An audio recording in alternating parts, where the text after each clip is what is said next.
But this time I'm saying that it is not what I believe in the scripture. It is the experience I'm going through.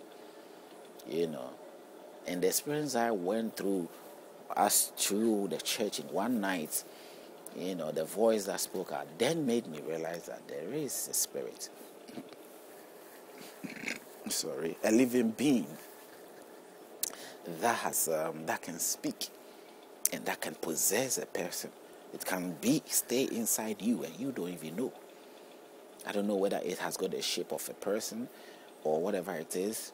I can tell, I can see that. And there I was. And that voice spoke out plainly, let God be God. Why does he want God to be God? Why is God being limited from being God? As a spirit, demonstrating, or a spirit declaring it to whatever it is that is limiting him of being God, to stop and let him be what he wants to be or what he has to be. Maybe it's a spirit that has come upon my life as the result of what I believed or what I decided to entangle myself in, the faith that I chose. And so the spirit has gradually been developing in me and has, established itself gradually. And maybe where I am, when they started to judge me, they were judging my norms, and these norms have everything to do with the spirit. The spirit then begins to feel the impact of whatever it is that's being, the judgment is coming from, and it had to come out and speak plainly. So as a result of that, I was able to learn to realize that there was a spirit inside me that had to speak. So the spirit now possesses your body. It takes control of your body. It becomes you. It uses your mouth. It uses your nose. It uses your head. It uses you like a human being using a cloth, like me using this jacket to sort of demonstrate my decency. Be a little bit formal in the form of the society that I'm in. The spirit has come into. It's like an alien. He has come from another place, his own realm, and now he's having to enter into the human realm. So he needs the human body, the human flesh. And so any human being that he gets hold of, he takes it. But how does he take it? You have to give room for the spirit to take over you. How does the spirit take over you? Your beliefs. The spirit every day probably has been working with us every day. These are all my assumptions that I'm having here. Don't get me wrong. The spirit has been moving along with us all the time. They have ability to study. They know you from the day you're born. The things you are reading the scriptures, the Bible every day. And he was studying you, looking at the things you believe, the things you are writing, all the things that you are getting into. And then it builds it and he says, okay, I think I can be what he wants, what he's seeking for. He sort of realized that this is what you want. This is what you are looking for. This is what you are desiring for. It may not necessarily that there is a God, because the spirit, as we say, God is spirit. So every spirit has got the authority and the right to claim Godship. So as long as you begin to seek God and you acknowledge, as the book tells you, that God is spirit, the door has been opened for all spirits to become gods. In fact, Jesus was saying that, don't you know that all of you are gods? So why do you then become offended that if I say I am God? That somehow I am God. It is written in your scripture that ye all are gods. So why do you get offended by me making the same claim of being God? But in a sense, not to confuse what I have said previously and all that. In this sense, God, in the sense of God, there are already many gods. But I'm talking about Jesus being the ultimate, the Father, or the God of all gods. That is something that he is not. And that is what Trinity also claims, that he is the Son, not necessarily the God of all. But the Trinity goes a bit further to make it look as if he's a triune God, a three-force God, that one cannot take a decision and without the other. They have the authority of heaven and earth is given is in three people. Yet I will refuse, and other people who feel that the Trinity is not right, because people have realized that Jesus Christ was declaring many times that without a Father he does nothing, and it is only the Father who knows the day that the end will come. He knows the end of time. Nobody knows, not even the Son or the angels in heaven. So then he then put himself in the right place as if he is not in authority or sharing authority of the Father. There was only one true God who have all the secrets to everything. His decision makes it all or matters to everything. God, he decides and that's it.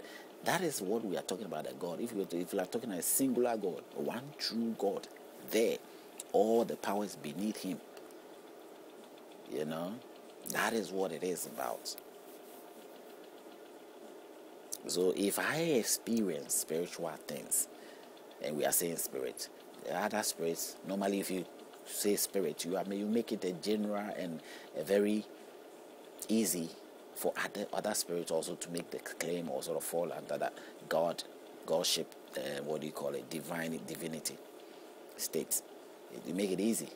So I have gone a bit further to say that God is more than a spirit.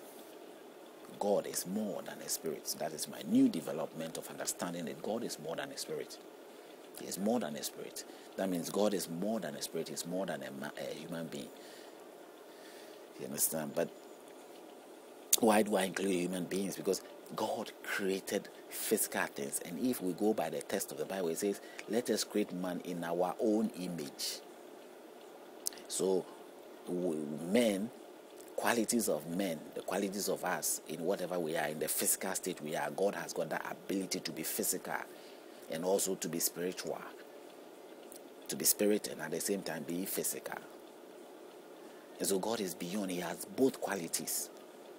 Okay? So God can be visible and can be invisible.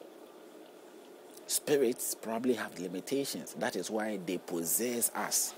So if God is there, God has not had to possess me. God does not need my body to make himself visible in this life. But maybe a spirit, just a spirit, needs my body in order to become visible in this realm. That is why they end up possessing us all the time. And when they possess you, they are claiming you in a sense that they have to kill your soul, your cells, whichever way it is, the blood, however it's done, I don't know. But you see that your life is controlled by another spirit. You might feel it is still you because it is imitating you in every way. But the life in you now, it is a spirit life. It is a spirit living its life in you. Maybe if it's not to the worst state that you are, if the spirit departs or you are healed or you are cleansed of the spirit or you are being delivered from that spirit, you still be yourself. Maybe you still not be yourself. You still lack the ability of knowledge and your brains do not function as perfect as it should be. The spirit takes control over you. Absolute control. That means it is possessing you. It's like you taking control over somebody's life.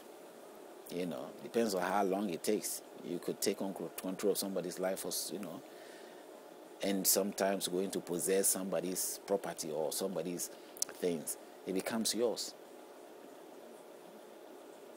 And you imitate it to the exact replicate, just to be exactly as it is. Sometimes it takes even your image. Because the spirit has not got any form or shape. It's like the air. The air hasn't got form or shape. But it does exist. We know the air does exist.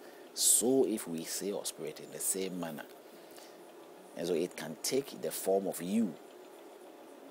That's why we even believe that in dreams and visions you may see somebody who you know, familiar with, and it's not necessarily that person. It's the spirit that has taken the image of that person and confusing you, and you might end up going to, if the person did something terrible to you in that dream, you might be upset with the person and thinking that the person is a witch or a wizard, and all it is a spirit. Some spirit has taken the image of the person and has imitated the person in your dream, and you are upset with the person, and the person probably have no knowledge of whatever it is that has gone on. Now, these are some of the spiritual understandings, or those as long as it's been in, has come to realize and accept, and sort of touch on these topics. Sometimes reveal these things.